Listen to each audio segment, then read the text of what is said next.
All right, welcome back to another Wednesday live training where every Wednesday I go live to talk about new strategies and tactics that you can use to help yourself build an unshakable marriage and deeper connection with your kids. Probably the number one question I get from men is work-life balance. Joel, how do I create more work-life balance in my life, in my family, in my marriage? And so that's why we're doing a 6-part series on this very topic.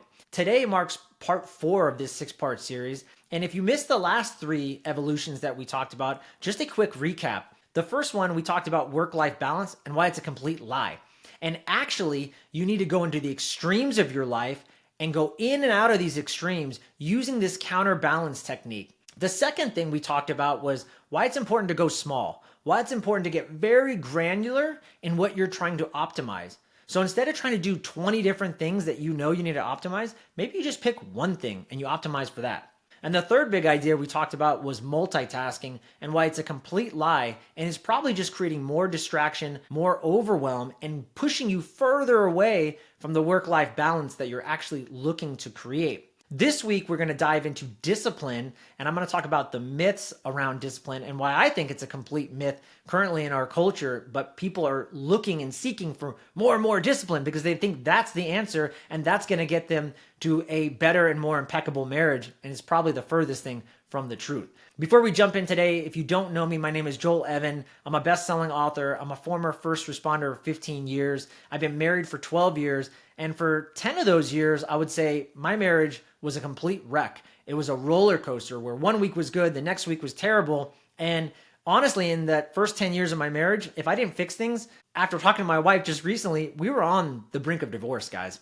It was not looking good. And I have 2 young boys, and so that would have been very difficult. My 2 young boys are 10 and 6, and just 2 years ago, we were fighting, screaming.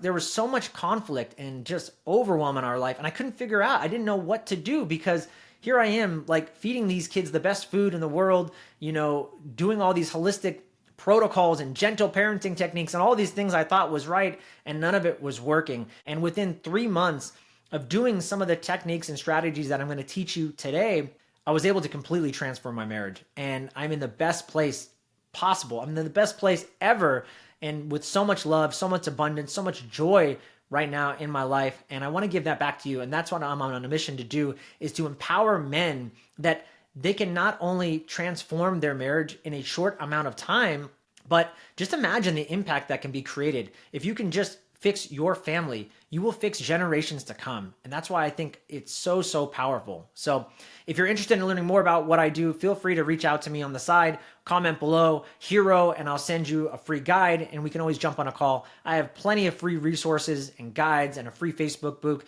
free Facebook group, and you're more than welcome to jump into that and to learn more and be surrounded by a community of men that want to make you better, hold you accountable, and support you through this journey that is not always easy to figure out on your own.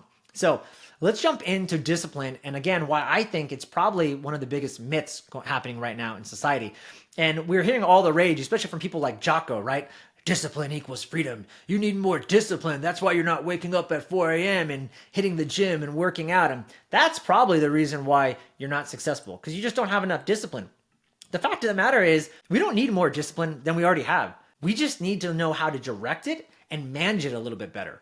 You don't have to be a full-time disciplined person. Success is actually a short race, guys. It's not a marathon of disciplined action. You don't need to control every situation in your life. Success is a sprint. It's fueled by discipline, but just long enough for a habit to kick in and take over. How often do you hear people say, I just need more discipline? Actually, we just need the habit of doing it, and we just need enough discipline to build that habit. People like to use words like discipline and habit interchangeably, I've noticed, but they're actually quite different. And when you discipline yourself, you're essentially training yourself to act in a specific way. And if you do it long enough, then it becomes a habit. So someone who's disciplined is just someone who's trained a handful of habits in their lives, but they appear disciplined, but they're not. No one is, really. You don't need to be a disciplined person to be successful. And in fact, I think you can become successful with less discipline than you think. And for the simple reason is, success is about doing the right thing. It's not about doing everything right. So if you find the right habit and just enough discipline to do it, you will have success.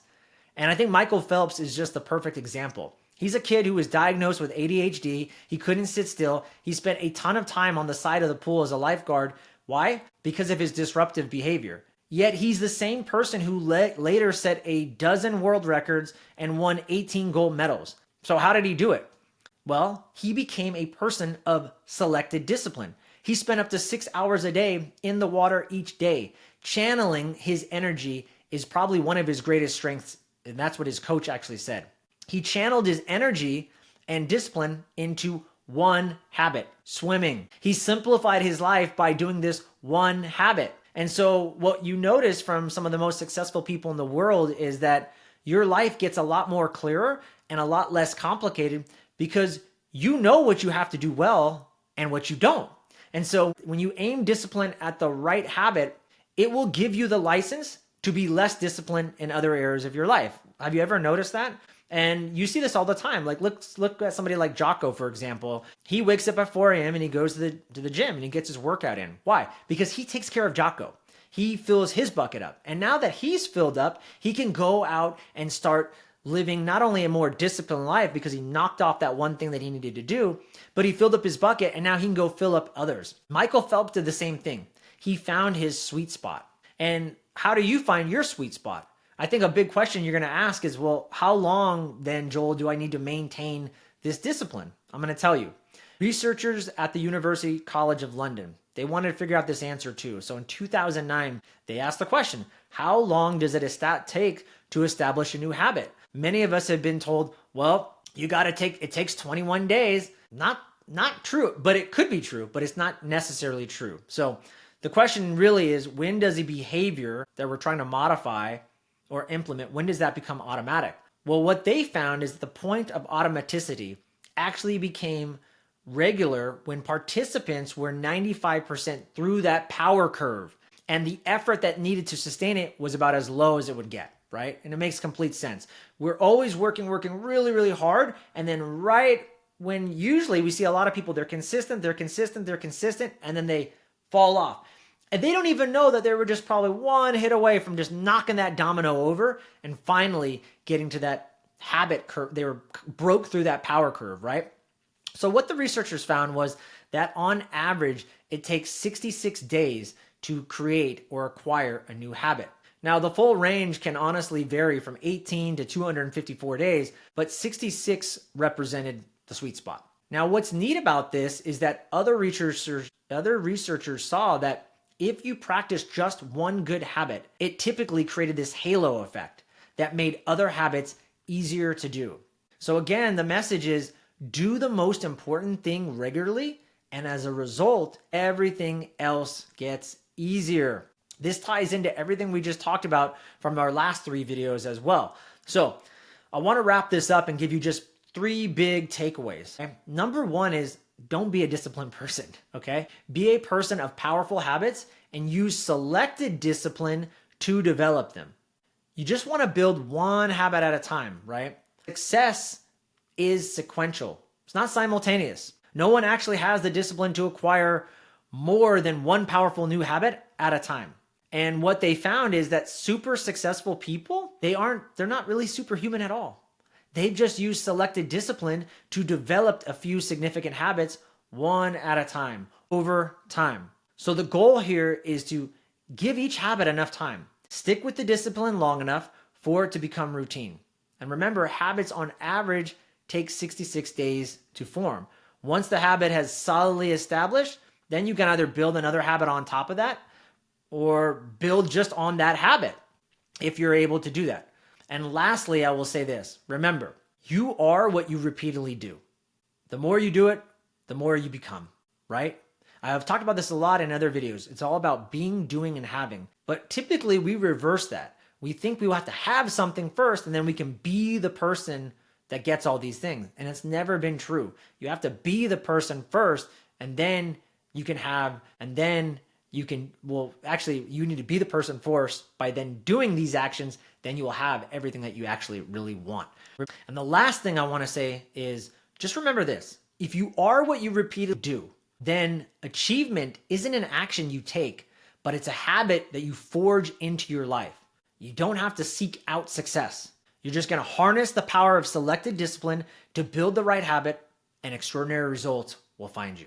I hope you guys enjoyed this live Wednesday training. I know I did. If you guys need more help in your marriage, or you need some family or fatherhood advice, please reach out. I have tons of free guides and resources, and I'm happy to send you. If you're looking for more support and more help, simply shoot me a message on the side or comment below now, and I will get you the details. Have an amazing rest of your week, guys. I love you.